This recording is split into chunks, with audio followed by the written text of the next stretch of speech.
Like, why would he hang out? Like, I'm supposed to be like on his bus and playing music and playing piano all the time. And it didn't shake out that way. Also, we were just such like dipshits and showing up late and stealing their rider food and doing all this stuff that we just didn't know. Hey, Ben, what's up, man? Hey, how are you? I'm doing well. How are you? Good. Let me make sure everything is, I guess you can hear me if we're talking and you're answering. Yeah, I can hear you. That's a good sign. Cool. Killer, man. Thank you. Yeah, it was weird. I was having an issue with my Zoom earlier. Like I would hit admit and then instead of going doo-doo and then the person popping up, like their name would disappear. And then like a few seconds, like it just happened to you for you. So I'm like, and then you popped up. It was really bizarre. Well, if it makes you feel better, I did the Zoom and realized that my camera wasn't even plugged in. So there's a lot of user error happening at the moment. It's all good. I'm glad you're able to get it on, and it worked. It was just bizarre because usually it'll go like did and then it'll show your thing. It didn't do anything. It like went away. I'm like, oh, what's going on? And then it was just like your picture showed up. Well, here I am. Here we are. We did awesome, it. Awesome. Well, Ben, thank you so much for doing this. My pleasure. Thanks for having me. My name is Adam, and this is about you and your journey in music. And I want to talk to you about the new record.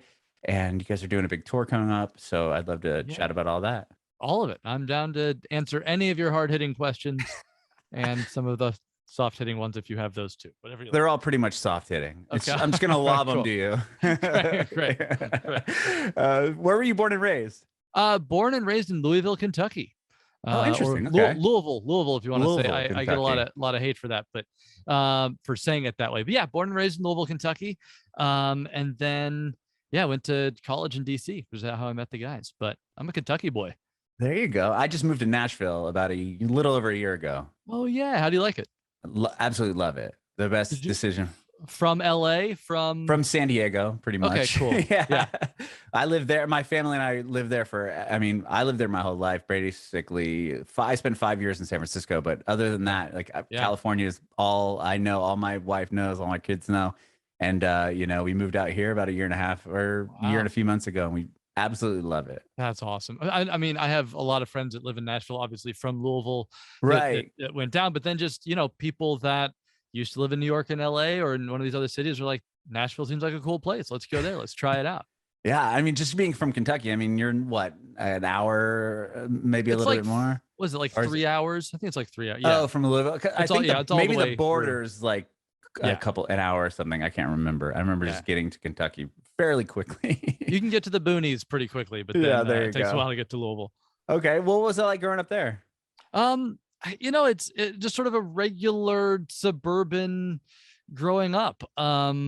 It's funny. Grew up in the suburbs and played a lot of piano, and I guess from a context standpoint, like I was all classical piano all the time. That was my growing up. So, I had my like neighborhood friends and I did like the normal childhood thing, but I was never like part of the Louisville music community. Like I didn't start a band till I got to college. It was all very serious classical training. Like that was my whole world.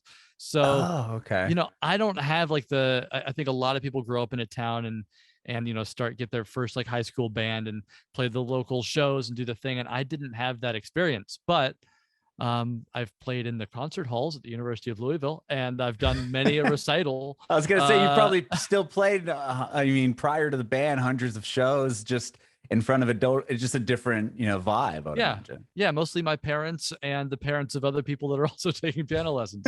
Wow. It was great. Yeah. When did you start piano? When I was 6, when I was 6 years old, I started doing classical piano. Okay. What was the draw to, or were your parents musical, or they played piano? So my dad plays classical guitar, acoustic guitar, and he writes and sings. Oh, cool. But I was just always drawn to the piano. There's actually a really cool story with it.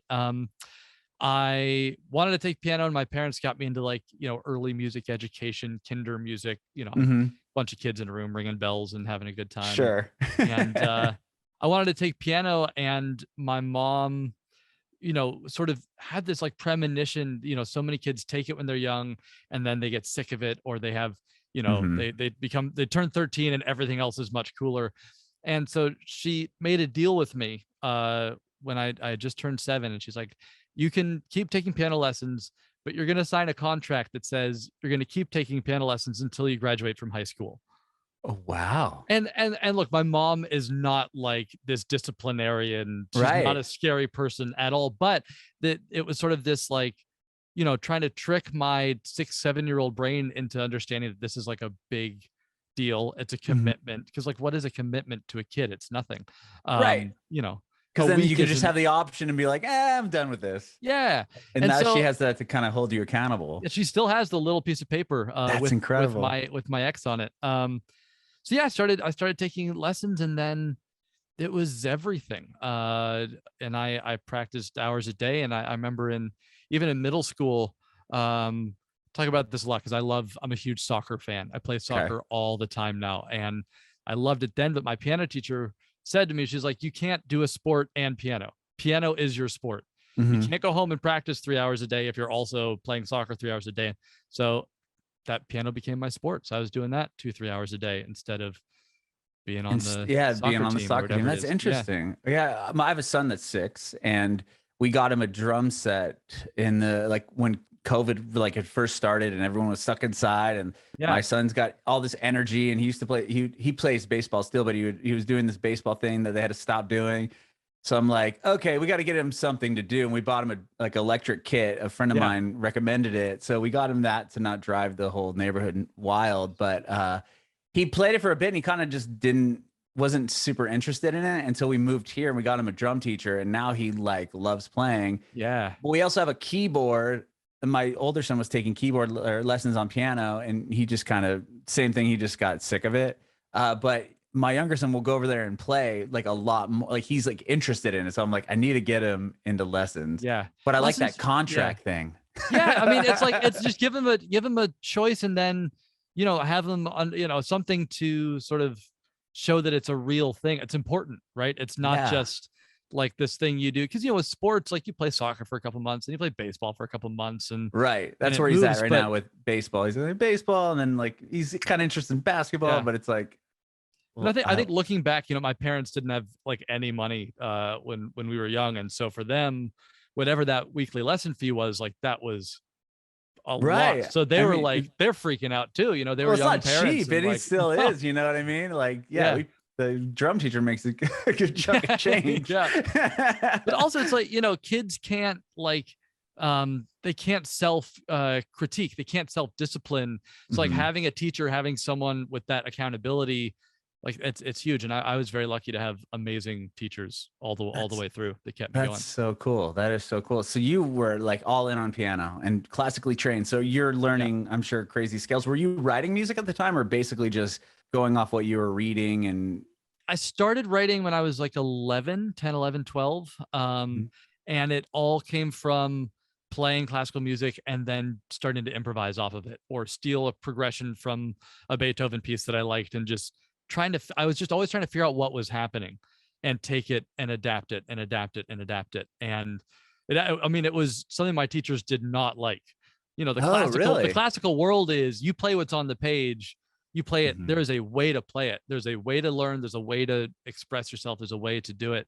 And so it was a real push pull with my teachers. Even I was trying to write, there's solo sections for a piece with piano and orchestra, and I was like, I want to write the piano part that's my solo part. And there was just they didn't know what to do with me. They never knew what to do with me. It was no, go ahead, sorry. No, it's an interesting world, because it gave me this foundation of I understand music and musicality, and my technique is amazing. But there wasn't, the classical world can be very narrowing and limiting, which I think is ultimately why I'm not trying to be a concert pianist. Well, yeah, it was interesting that they wouldn't want you to expand your creativity. They're like, no, it's going to go like this, and it's on the page like that, and you're going to play it like that. Instead of were you into classical music? I mean, to be Loved it. To not want to go there and be like, I want to learn how to play, let it be, or whatever it may be, just not into the actual classical music. But that's cool. No, I never, it's so funny. I would never have thought, and it didn't even occur to me till you just said that, to bring a pop song to a teacher and be like, how do I play this? Oh, okay. It never occurred to me. But trying to, I don't know, just learn other cool things or write my own music, or that was always what I was trying to do. And I don't blame my teachers were incredible. Like, let me not, I can't say that enough, but their world didn't include improvisation or composition. Mm-hmm. And the classical world is very organized in that way. It's you're either this or you're either that. I think it's gotten a lot better now. Mm-hmm. But for the most part, you play what's on the page and you play it well. Right. Yeah. Because a lot of other artists that I've spoken to, they would have gone in and then they quit because they're like, oh, I don't want to learn this. I wanted to learn how to play whatever pop song it was. Yeah. And then the teacher wouldn't, bend at all. Be like, no, you're going to play this. And there's a reason behind it. But it's really interesting because I think you're the first person that I've talked to. Like, no, I like classical music. I was into it. Aside from wanting to improvise a little bit. No, I still love it. I still like pick it up and play. And we were on tour like a month ago, and there was a classical music shop across the street from the venue, and it's, you don't see those very often. That's just a bookstore for classical music. And I just went in there for like an hour and nerded out with the guys selling the books, and got a recommendation for some Rachmaninoff and which Debussy to buy. And I still love picking up classical music books and reading through them and learning about it. That's so cool. I mean, I would imagine you could probably just get a book, put it down, and then figure it out quite quickly. Like you could just read it and just do it. That's so cool. For the most part. I mean, if it's really hard, obviously I have to work at it, but I can, I can pretty much play what I need to play and look it up. Yeah. That must help quite a bit when writing music, because you know what notes go with what, like as far as theory goes. Yeah, I think it's a blessing and a curse, because I can envision what the notes can be and where it can go, and sometimes you just got to write a song with 2 chords and not worry about all the others. And and I'm always like, yo, what if it did this, or we modulated here or added this, and there's a time and a place. So sometimes I think, because I love like the music of music, I can be an overwriting sort of a person, or over arranging. Well, what I love about your band with Jukebox the Ghost is that you have those parts, like the more chords and singing, and then like it'll just break into like this crazy piano part, like on the new record. There's a lot I can't do, but it's like there's a lot of like really fast piano playing. And then it goes, and then there's a guitar piece over it that kind of like mimics it. Like, it's really cool. Thanks. I mean, we're always trying to sneak it in, and it's actually a lot to Tommy, the guitarist's credit. He'll write a song and be like, hey, you have to do something insane right here. Like, you just have to go okay. So he's like, there's 4 bars here. And then for this section, I just want you to go crazy. Go write something. And that's where I get to do these big arpeggios and have a moment. And that's cool. Yeah. It's fun to be, there is an appetite, but a limited appetite. Like I couldn't just play insane chords and arpeggios all the time. I wouldn't want to hear that either. So I think you just got to pick your moments where, you've earned a minute to go a little crazy. Okay. When did you learn that you could sing? That's a good question. I think I believed I could sing at like 25.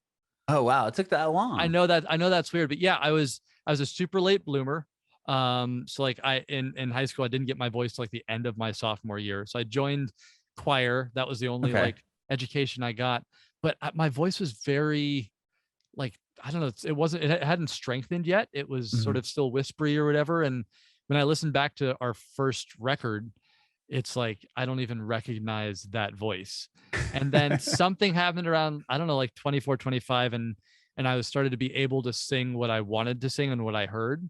And that felt really cool.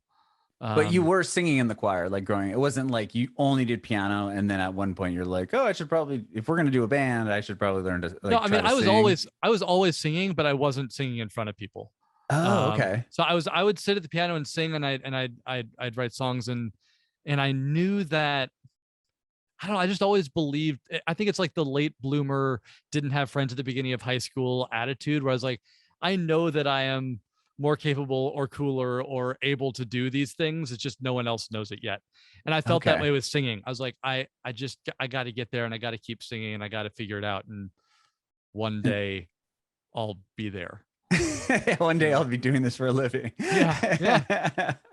That's cool. So you end up going to college, and that's where you met the rest of the guys in the band. But did you go for music? I went for politics. Oh, And interesting. that lasted all of about 2 weeks. And I found everyone that was doing politics at the university to be just so obnoxious. I didn't want to be with any of them ever. Um, Okay. so yeah, I went to George Washington University in Mhm. DC, but I had a music scholarship, so I was in the department, um, and then just fell in love with the professors there, and they let me do whatever I wanted. So I was doing jazz performance and classical composition and playing in the band and just So giving it a yeah, go. so when do you guys form the band? Like, were you had a name prior to? Oh, we did. Yeah. Yeah, So you got your research in. a little bit, but I mean, you start a band. How do you guys meet? I mean, you said you had never like really sang in front of people, and now you're going to present songs. Yeah. What was that like the Okay, first time you'd show people songs? so no, Or I mean, to be fair, I had sung like I'd done a handful of songs on my own, but never with a band.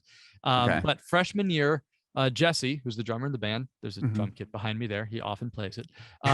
He lived next to me in the dorm, freshman year dorm. okay, And so we just started playing together. And there was another guitarist, Tiago, who we like to talk about, but Tommy doesn't like to talk about. He moved. He was Brazilian. He moved back to Brazil after our freshman year. And Jesse and I had been playing in this band, which was called the Sunday Mail. hmm And Tommy had put up a flyer looking for a band to play with. I think he listed. He said, "I want to make a band that sounds like Fish and the Flaming Lips." I think that was his reference point. Which okay, I was like, "That's not us, but whatever. We need to play with somebody." sure. And he was the only other guitarist we ever played with. And then That's it was the three of crazy. us that sophomore year, and just started playing every show we could, and flyering every dorm room and playing benefit concerts. And sure, anyone that was at that school at that time was sick of going to some outdoor event and seeing our name on the bill and hearing us play. So it started off with the first three of you guys, and that was Sunday Mail. Did you keep that name in those songs when Tommy joined, or did We did. you? We did. Yeah, Okay, we made him learn those songs and the parts that the other okay, guy, the other guy wrote. But then our junior year, we all studied abroad and took a break. And when we came back, we decided like, okay, let's get rid of that, shed the old skin, get rid of the old band name, and come up with something different. Came up with Jukebox the Ghost, and that's where we are. And that was back in 2006, oh wow. which Where is did a you study long abroad time at? I'm ago. curious. I was in Bristol, England, Oh, rad. little cool little town in the southwest of England. Okay. Loved And it. just to experience that, and then Yeah, you came home. just to Yeah, have an adventure. I have some family in England, and it seemed like a nice place to go. And I spoke the language, which was cool. And um, yeah, and I honestly I got there and I thought it'd be a full workload. I went to uh-huh. class 2 days a week for a total of 5 hours, and I was just left alone. Oh, that's So it awesome. was just like 4 months of just being a person in a different country and traveling around, and I had the That's best time. cool. That's really cool. And then you get back, you guys reconvene. You obviously wanted to keep playing. So you're only there for 4 months. It wasn't like Yeah. a full year of. No. It's just like all of our what would have been our spring semesters. Got it. Um, Okay. so yeah, And we did you get guys back. all different parts of the world? Yeah, we all spread out. So Tommy, a guitarist, he was in Rome, Wow. and our drummer went to Melbourne, Australia. Oh, So okay. we really didn't talk to him. Sure. But it was nice. I think we all sort of like, I don't know if that's true. I knew that I wanted the band to be a thing, and I don't know if they were completely convinced at that point. Um, but it was nice to go have some space and think about it. And then when we came back for our senior year that fall, um, we actually our manager, who was still our manager, we had met him the year before. He would have still been in high school at that point. Oh, Uh, wow. he's like, he convinced us to let him be our manager, and he was like, "You all have to make an album." So, And he's in high which school. He's like, all right, he would have guys. just been. He's finally in college at this point, but he's always been this kind of a guy. That's Um, awesome. and yeah, he opened a show for us in our cafeteria. That's how we met him. Oh, Um, wow.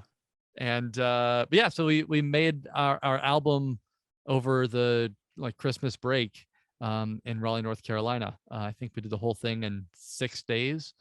Wow. And that was that. And so you put the record out or independently, and try to play still more shows just around DC, or are you like, we need to hit the road? Yeah. So something at the end of our senior year, something happened and people started coming to shows that weren't just our friends or people we had begged to come. Like Okay. some sort of critical mass had switched. And so I remember we played a show at a bookstore in DC, and we thought that 30, 40 people would show, and 200 people showed up. And we're Oh, like, wow. oh, this is cool. And then we did an album release or an EP release show at the end of the our senior year, and sold out a great club called the Black Cat, which is like a 500, 600 person room in DC. Whoa. And we're like, I don't know. I was just thinking, okay, if we can do this here, surely we can find a way to do this elsewhere. Uh-huh. And so we took the summer off. We had a little break. We all went, home and stayed at our parents' places, and then moved to Philadelphia at the end of the summer after graduating, and hit the road and just started touring our asses off. I think we did Really? 170 shows that first year. Um, Wow. and to nobody. I mean, we are when we would play a show to 15 people, that would have been a huge success. And we're saying from stage, hey, thanks for being here. If anyone can put us up, if you have a place for us to stay, please come talk to us at the merch table. We'd love to crash at your place. And Right, right. did that for years because we had no money and no fans, and just trying to survive and playing these shows. What kept you guys going? Was it just the fun of it and kind of seeing, I mean, to go like I would think that at some point a band would be like, okay, we've been doing this for this long and Yeah. and no one cares. You must have got validated at some point, right? Early We would on. It was always it's almost like a bad relationship early on. Like we always got just enough validation to be like, okay, let's keep going. This is working. So what has always been the case, which feels good, is if we go to a city and we play and play in front of new people, when we come back the next time, there are always more people at that show. That's So in great. those early years, I mean, I remember Charlotte, North Carolina, the first time we played, we opened for a band and maybe there were 15 people in the crowd. And by the end of like 2 years later, we were pulling 150, 200 people in that town. And it's all word of mouth, and it's all because we kept showing up. And so we just kept doing that all over the country and built up this fan base by just like touring relentlessly. Mhm. Um, and then we got our first like big opening band break was touring with Ben Folds in Oh, 2009. wow, that's And huge. that unlocked a lot of fans, Yeah. Did he find you guys? Did he hear you guys, or like, do you know how that even I happened? don't think he did. And in fact, we barely interacted the whole tour, which was a little disappointing to me, to be honest. But I think he'd just gotten remarried for the however manyth time. And Sure. he was doing his, I understand it a lot better now than I did back at the time. Yeah, you're like, why does this guy want to hang out with Like, why would he us? hang out? Like, I'm supposed to be like on his bus and playing music and playing piano all the time. And it didn't shake out that way. Also, we were just such like dipshits and showing up late and stealing their rider food and doing all this stuff that we just didn't know. Right. I mean, you don't have any clue that that's what happens, right? No, and our booking agent was like, you all have to hire a tour manager for this run. Like, you have to have someone to help you out. So we brought our friend Shervin Linez, who's a now very well-known photographer, and only a photographer, and is not a tour manager. And so he didn't know what he was doing. We didn't know what we were doing. The whole thing was ridiculous. And I think, it was someone in his management, and somebody was a fan. And I'm sure he signed off on it, but I don't know how it shook out. That's cool. I know that there are these little unwritten things that you kind of learn as you tour. Not Yeah. that I'm a touring musician or anything like that, but I've interviewed a lot of people, and somebody told me that I think they filled in, or it was like their first time they ever doing a tour, and they were like the new guitar player. I can't remember what it was for a band that had been signed or whatever.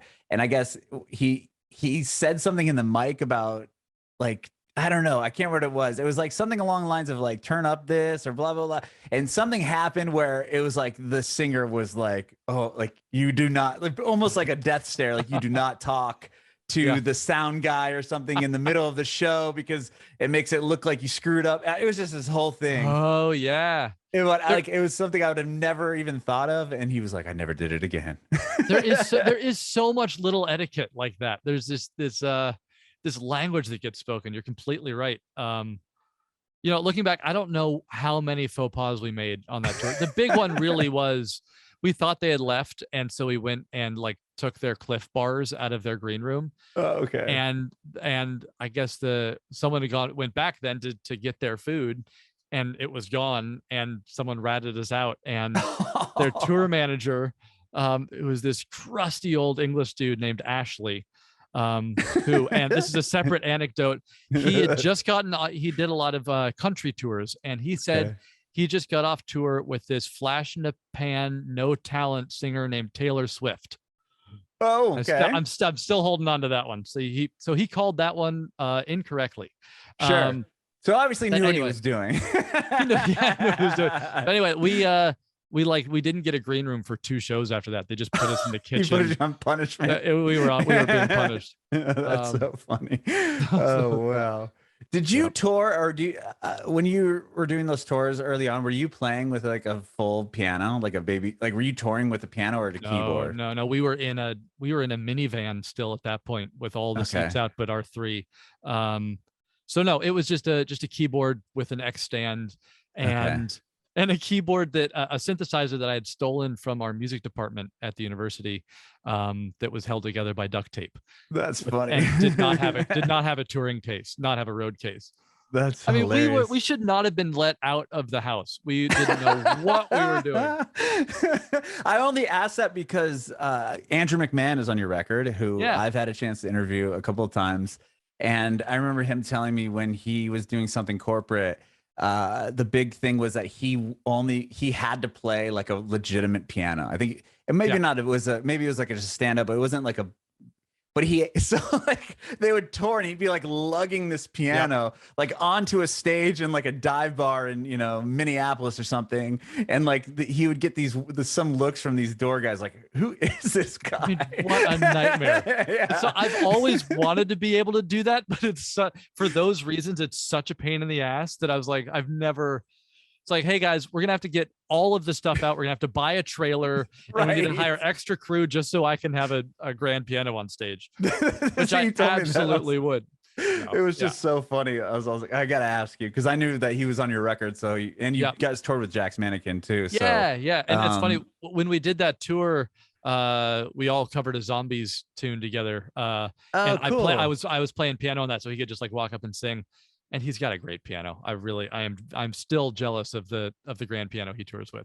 Oh yeah, awesome. It's a beautiful. And last time I saw him, he was doing this like Christmas tour. It was right before, it was like December 2019. Yeah. And he had like this whole setup where he had this like fake fireplace and like, stocking. Was that the one, was Alan Stone like emceeing or part of that? I can't remember.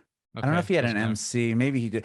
But he came out like he had a Christmas sweater. I mean, he like really pulled it off. And then he had his piano set up with like the tinsel going. And he played his songs, and then he was doing Christmas song. It was really cool how he did. That's and it was awesome. All set up. And but he had this beautiful baby grand piano on stage. I will say we've started. It's still not an actual piano, but the people aren't supposed to know. It's like a shell that holds a keyboard and it looks like a grand piano. Oh, that's still rad. But even with that, because then I don't have to tune it each night, blah, blah, blah. Yeah. But because he had somebody coming out tuning it. When we were doing the interview, like right when we got done, he had this specific person that showed up that was tuning the piano. Yep. There's always this piano tuner. They're always the strangest people in the world.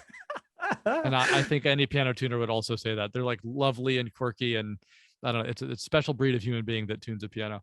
But that's cool. So you're gonna have like a shell. You're getting a shell made. We have a shell. We tour with a shell. So no, and it still takes up most of our whatever trailer or vehicle or whatever. But it's like the best like stage prop, because you put a piano on stage and the whole thing just looks better instantly. Oh yeah. That's so feels cool. better to play. Yeah.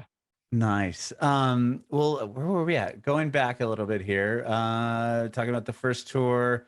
So like from the Ben Folds show, like that would like open the door, I would imagine, a bit for you guys. Yeah. And then what kind of happens next? Were you still touring on that initial record, or did you have the next album out yet? I mean, we sort of never, like, it's very much a blur those years. We never stopped touring. Like we would tour, make a record, and then just keep on going. Was it a year or two later, we got the next like sort of big break for us was playing on Letterman. We did our first like late night show. And that we only got the call to do that the night before, 10 p.m. the night before. And they said, you have to be in New York at 6 a.m. for load in. And I was living in Philadelphia at the time. The guys had moved to New York already. The equipment's in Philly, but the van is in New York. So they drove down. We loaded up the car at like midnight, got back to their tiny little Brooklyn apartment at 2:30 in the morning, slept for 4 hours, woke up, drove into the city, and 24 hours after getting the phone call, we're watching ourselves on TV for the first time. Oh my gosh. Is that how it usually happens? I think that was an exception. I think somebody canceled and we were on a short list. That's so amazing. So they call you, hey, do you want to be on Letterman? And you're like, of course. And then you have to just put all this. What if you're in LA? You just are. They would have gone to some other, piano pop band. I don't know who. Oh my gosh. Yeah. It happened that quickly. I remember got the call from our manager, same one that we met when he was in high school. And he was like, this might happen. Can you do it? And I was like, obviously, let me know. And I don't know if other artists you've interviewed feel this way, but for me, good things almost never happen. It's always about to, and it's always a this could, or you might get this tour, you might get this thing, or you might get, and sometimes it works, but most of the time it's just like, I always hear a lot of no's, a lot of no's, or a lot of maybe, and who knows. So I remember just getting in the shower and thinking like, this probably won't happen. And like getting back out and having all these missed calls and texts. And it was like, yeah, you got to get to New York. It's happening. Wow. But it was crazy. Was it difficult to play at 6 a.m.? So are you just on the stage? That was just a load in. I think we still did the show. We loaded in, built the set, built the music, and we're probably sound checking by 10 a.m. And then waited around in the afternoon and then did our show at, I think they tape it like 4 in the afternoon. Yeah. Okay. So you did it like, it wasn't like, hey, come in and then do a quick thing. At least you got to play with, that must have been nerve-wracking. It was terrifying. Oh my gosh. Not only that, like if on lack of sleep, I would have made me even more anxious. Super anxious. And we didn't know how crazy this was at the time, but the guest before us was a guy named Donald Trump. And and it's funny, he was like not the person he is the person he is now, but at that point he was just like, I don't know, talking about his tie collection, but he was just getting a little political, and it was weird. And I remember very distinctly being in the green room and waiting to go on and watching him, and we were all thinking like, everyone's going to turn the channel. This is some just crazy shit. Like this is like weird and political, and we all thought this is, but anyway, it worked out fine, but it was very strange that looking back, like that's who we were paired with. Okay. That's crazy. Yeah. Oh my gosh. Wow. And yeah, to think years later, he's the president of the United States. Like he went out before you. Yeah. Wow. Wow. Okay. And then I did see you guys, or you said, or somebody said, that Safe Travels was kind of like a turning point for the band too, as far as like lyrically and like how were you taking a different approach or something? Yeah, that record, we made that record in Brooklyn with a very good friend and producer named Dan Romer, he's like a major film scorer now. He did, I don't know, what has he done? A lot of TV shows, doesn't matter, but super talented dude. And we made it in his little 1-bedroom apartment in Brooklyn. But that was like, I don't know, I think we made that record, had time with it. We're working on, like, Jesse had just lost his father. I had lost my grandfather. We were going through like real world shit for the first time. Okay. I think like we're not just like these idiots in college, nothing matters, whatever. Like, right. I don't know. We were grappling with the real world a little bit. And so I think we're trying to found ways to like put that into the album and write songs that felt a little heavier. Okay. Well, real quick, just to jump back to where you said that you said you felt like you found your voice at 25. What album was that? Was that album? Yeah, that would have been around that album. Okay. Yeah. It's funny. There's like moments on the other records, on the first 2 records, where my voice sounds really good and it works. but it's like I couldn't take risks with it. It was all very calculated. I knew, and I think around Safe Travel was the first time I was doing some like ad libs or just like exploring a little bit. Um, so yeah, there's some songs where I'm actually belting on that record, which is cool. That's cool. Yeah, for sure. And what would you say like the next big, I mean, after that album came out, I would imagine you toured it and had other milestone experiences and Yeah. It's funny as we're talking about it, it's all absolutely blurring. all Yeah, good. those years we just toured and made records. We made 2 records with Dan.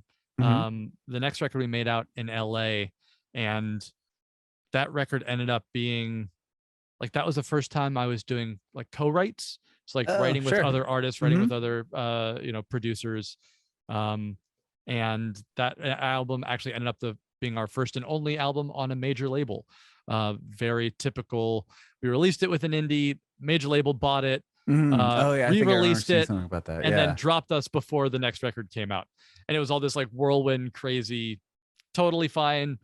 Interscope will have the rights to that record for the rest of all of our lives. But it did, every little step of the way, it just kept on growing. And that's it, it's what's sort of hard to quantify about our career and our trajectory is because there aren't that many milestones. It's just been this like crazy slow grind where even to this day we keep going back to these cities and these towns and more people keep coming and more people keep listening, and so we always have a reason to keep making music. But it's not like it can point to, oh, that was the band that had the Apple commercial or the Jeep commercial, or which is probably a better thing. Excuse me. And like in the long haul, right? You'd rather have longevity than, oh, they're that one band that had the thing, that one thing that happened. They were on that Apple commercial. It is funny that we get commended for it a lot, which is such a funny thing to me. They're like, an industry person at a new label or whatever will come up and say, much better. Will come up and say, that always happens to me too. Yeah, I was like, why am I blurry all this? Hello.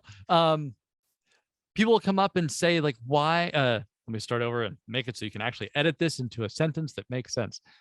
They're like, you did it the smart way. Like you built up the fan base by playing these shows, and they sort of commend us for being smart and strategic about it. And I just want to say, like, I would have taken a #1 overnight success in a heartbeat. Like this was not a conscious effort. This was not us saying, you know what, I think the best thing for our career will be to grind it out over the next 10 years and build this into something sustainable, For sure. But I mean, to be honest though, that's what people are trying to strive for. I mean, say you had, especially now with TikTok, it's like you can get a TikTok moment that'll translate into a major label deal, and then it's like, we want to sign you, and then what now? It's like, okay, well, I have this one song, now what am I supposed to do? I know you want to buy it because it has 10 million streams on Spotify, but how am I going to follow that? Like it was fluke.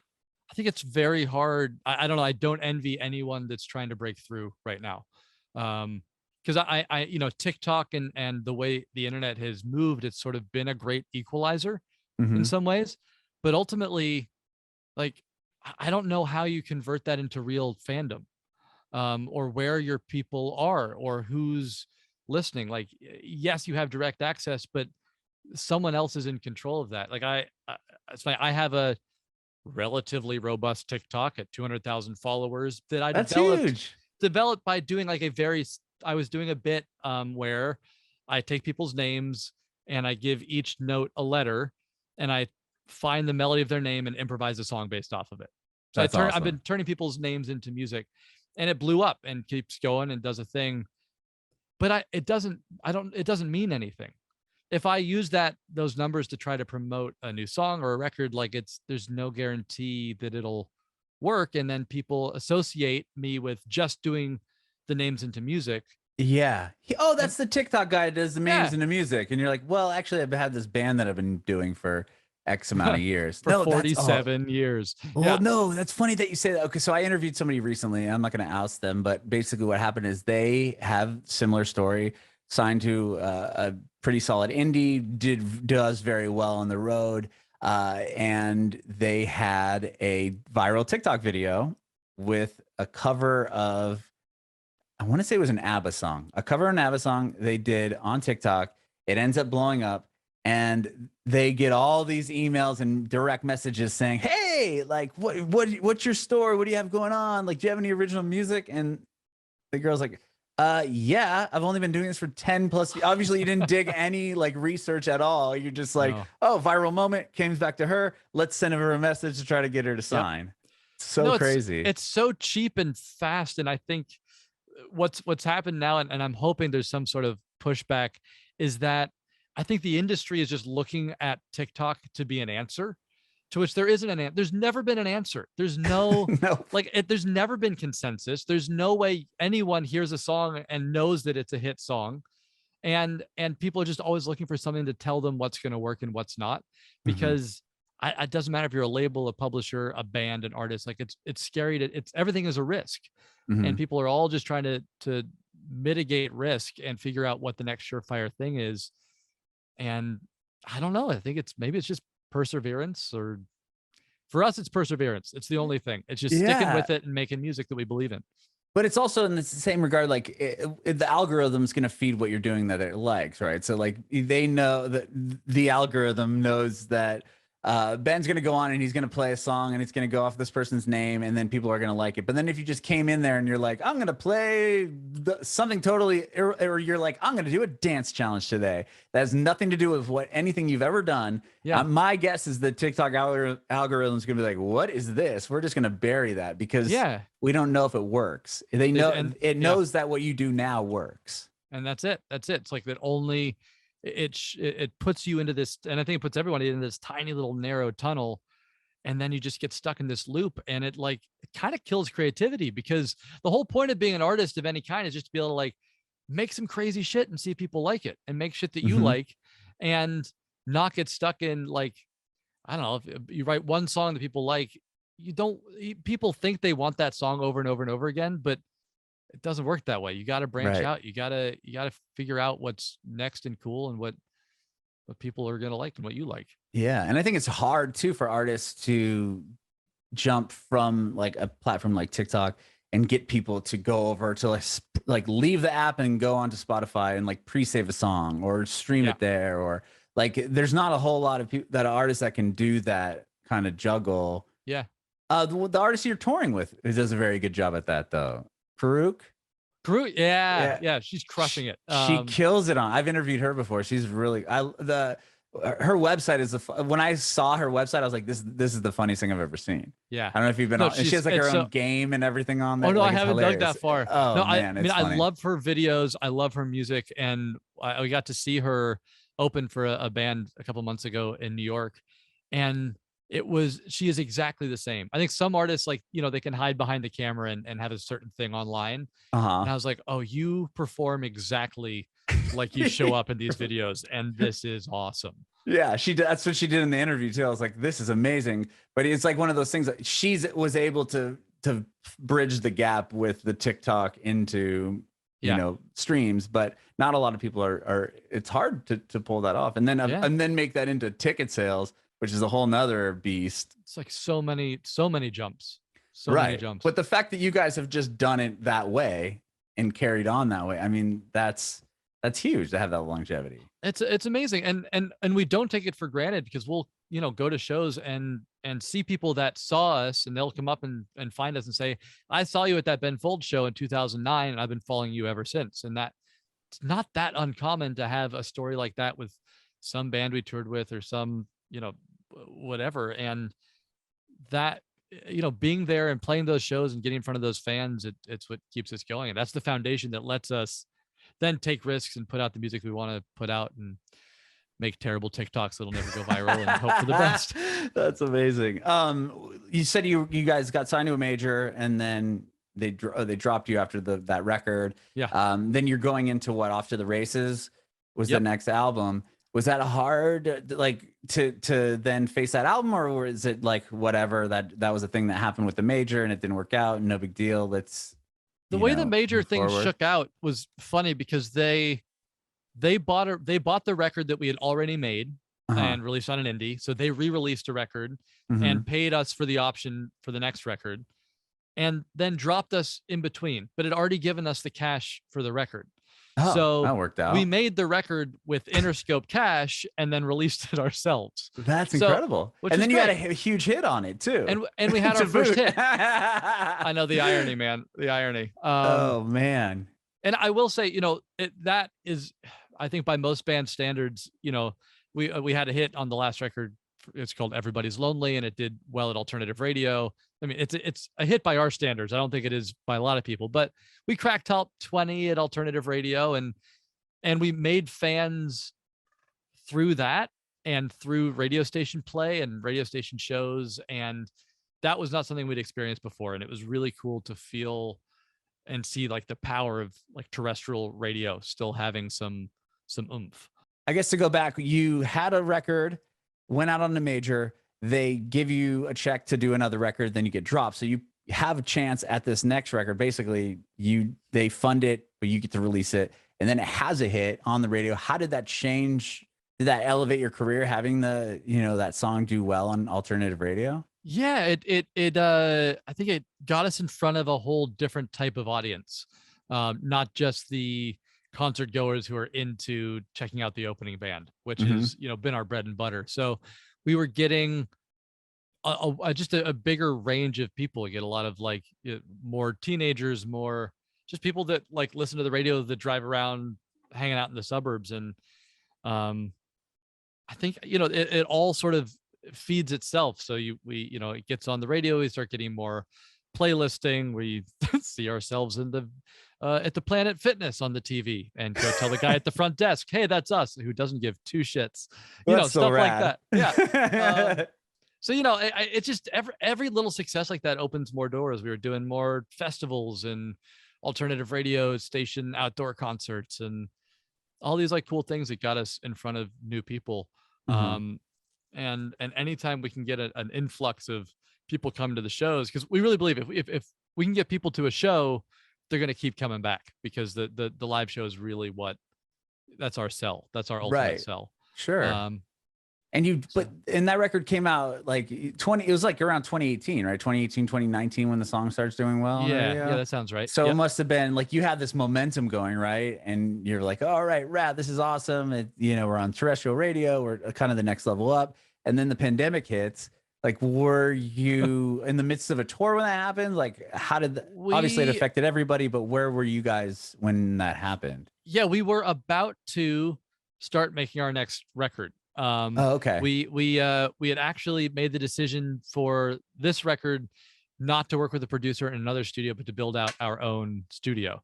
So you already had that mind frame before the pandemic hit. So you were like ahead of the curve. We got so lucky. In December, I started renting this place and I bought all the gear, and we had the intention to build it out. I didn't really know how to engineer all that much. I'd watched and done my own stuff, but the pandemic hit, everything locked down, and I got to spend that time like learning how to record and build out this studio. And then during the pandemic, at a couple of points, we all quarantined together and worked for 5-6 weeks to make this record. Wow. I just did it a couple different times throughout. And not only recorded this record, but we have a whole other record already recorded and ready to go. Do you really? Yeah. Wow. I did see that you had like 50 songs. And was that something that I read? Yeah, I mean, we sort of always go into a record cycle with 50 songs. I think that, okay. They at a certain point, you have to stop counting the songs that didn't make it on old records. But for this one, I do think we recorded 27 songs, I think, all in. Wow. It was a lot. I mean, I was exhausted. But it's funny, the pandemic hitting did a couple interesting things. We've talked a lot about how much touring we've done, and it was actually really good for me to take a break from the road. There hadn't I'd never been home that much ever since we started touring, and that was in 2007. So Mm-hmm. to have a period of time where I wasn't on the road, I wasn't traveling, was like foundationally altering.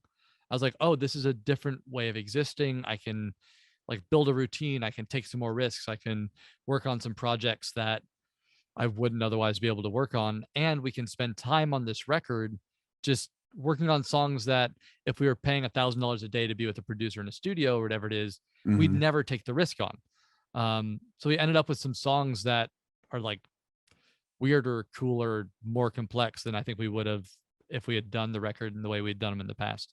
Mm-hmm.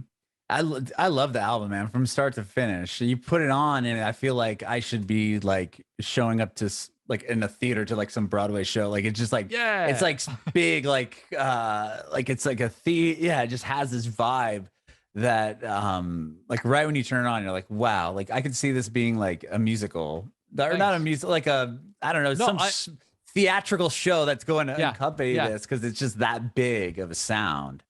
I mean, look, I think we have been leaning into the theatrical part of it. I think for many years we sort of shied away from it or thought we weren't supposed to, but no, let's get weird. Let's get theatrical.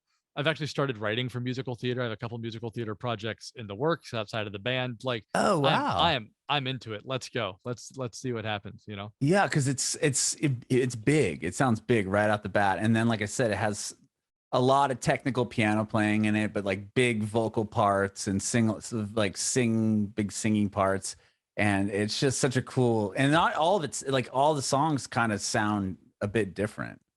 Thanks. Yeah. I mean, we really tried to give each one its own space, and, you know, we have a lot of songs that flow into one another, I think, which adds to the sort of theatrical definitely adventure feel, because sure, it kind of goes out and then into the next one. And you don't know when one song ends or another one begins. Right. Which, you know, we come from a place where we just like making albums. So we want an album to feel like an album and it flows through. And which I love, by the way. It's not just single. Thank you. Right. But yeah, we had so much fun making the record and did it all in this tiny little backyard studio. So that's where the record was made. I love that piano too. The white seat and it's so trashy killer. And I love it so much. It sounds terrible. It's just it? Yeah, it's like it's one of those like janky, and it's got a lot of mechanical sounds. And if you mic it close, it's all like you know, ASMR-y, like I love it. I love it, man. It's such a cool piano. It looks so clean. That's funny. They're like, it's junky. I'm thinking like, well, that looks like a beautiful, like, super expensive piano. It was a $400 Craigslist Facebook Marketplace purchase mid-pandemic. Because I was working down in the studio. I have another piano in my apartment that's like a nicer piano, but you know, my now wife is working up there, so I needed to get out, and I was working down here, and there's no piano, and I was like, how am I working in a space without a piano? So you got that thing. I don't know why I didn't invest in like a real piano, but I really am happy to have something that sounds like this unique. And and you use that on the record? Or did you use your one upstairs? Oh wow. We used both, actually. Went back and forth. So some of like the thinner, quirkier, more atmospheric piano sounds are this one, and then the cleaner piano is the one I have in my actual apartment. Amazing. And you had Andrew McMahon, like we said earlier, you toured with him before, and you did a song with him, and he co-wrote it with you. Is that what I saw? Yeah, we wrote that together, actually not too long before the pandemic hit. So I was out in LA. We wrote the tune together. And when it came time to record it, I just couldn't get his voice out. Like the way he has such a unique way of singing and delivering lines, and I just kept hearing the second verse in the pre-chorus as he sang it. So I asked him if he would feature on it and sing on it, and he was obviously super happy and super down. Amazing. Did he send you the vocal, or did he come and do it with you guys? No, he worked that's the only song on the record that we didn't produce. So that producer and also the writer on the song, Brian Phillips, was out in LA. So he and Andrew cut that together, and then they sent it to me. Oh, cool. Yeah, it's a great song. It really is. Thanks. It definitely has that Andrew McMahon feel to it for sure. Yeah. But wow, yeah, I think the record's incredible. And then you are doing a tour to support it. And then I saw that you're doing the Halloween shows too. Yeah, that's become this whole other, it's brought on a life of its own. Which is such a cool idea. Yeah. So for those that don't know, we like, I don't know, 7 years ago, 6, 7 years ago, started doing this show kind of as a joke, but just for fun, called Hallow Queen. And we would play a set of our own music, like, 45-minute hour set, and then go off stage. I'd shave my beard, just leave the mustache, and we'd come back out Oh, dressed you as got Queen. that Oh, into we it. go full on. We do Oh, full man. costume, go for the mustache, and do a full hour as Queen That's so awesome. on stage. And it's just we just do it around Halloween. We do a couple different cities each year, and it's just turned into this massive, amazing party wherever we go. That's so awesome. And I saw that you're doing it on this tour, right? Yeah. I don't know if it's been announced, but it is. Oh. By the time this airs, let's do this again. Yes, we are doing it on this tour. Yeah, I think it's I love it. Yeah, it's Salt Lake City, and Salt Lake City is the first time. We're doing Denver again, and I believe we're doing DC and New York City. Okay. Bummer. I saw you're playing Nashville. Yeah, but it's just a regular old Nashville show. But I'm excited for the regular old Nashville show. But I also was like, and then if they come out as Queen, that's going to be insane. I cannot do that 5 nights a week. Those vocals, they just kick my ass. I'm laid out. And you got to wait for you got to wait for your beard to grow back out too. Yeah, that bit really works once. So the first artist get to see it, or the first city gets to really embrace that, and everyone else just has to deal with the fact that you're gonna have it's either so a funny. mustache or nothing. I have the mustache. It's like the 3-week period every year I have a mustache, and I'll go out into the world, and then other guys with mustaches, like, it's like they give me a knowing nod. They're like, yo, you're in the group. And I want to be like, yo, I am not part of this club. No disrespect. Like, I love your mustache, but this is ironic, my friend. I'm doing this for a bit. So I was going to say, or they're like, we know that you only have that as a joke. They can tell. They can tell. Oh, wow. Well, that's rad. So you're doing 4 of those Hallow Queen shows, and then along with your set, and a big headlining tour too. Yeah, it's fun that we get to play the new record, and get some fresh songs on that set list, and doing the full national loop. That's so cool, man. And you'll be here, I think, October. I saw the date, but October 3rd. October 3rd in Nashville. Yeah, can't wait. We'll be there for sure. Awesome. Can't wait to see you. Awesome. Well, I appreciate your time, Ben. This has been so awesome. Thank you so much. Thank you so much. Thanks for taking the time and interviewing and asking good questions. And of course. This has been great. I love it. I have one more quick question. If you have any advice for aspiring artists. I think put all your eggs into TikTok. I think that's going to be the answer to all of your problems. No, that's not my advice. What is my advice? My advice is, I think, take risks. Don't be too precious, and get out there and play and perform for people. Like, get out of your comfort zone as much as you can. I've always thought you learn as much from a show as you do from a month in a studio. So get out and see what it feels like when you're actually playing for people and actually in a space, sharing what you do with people who aren't necessarily expecting it.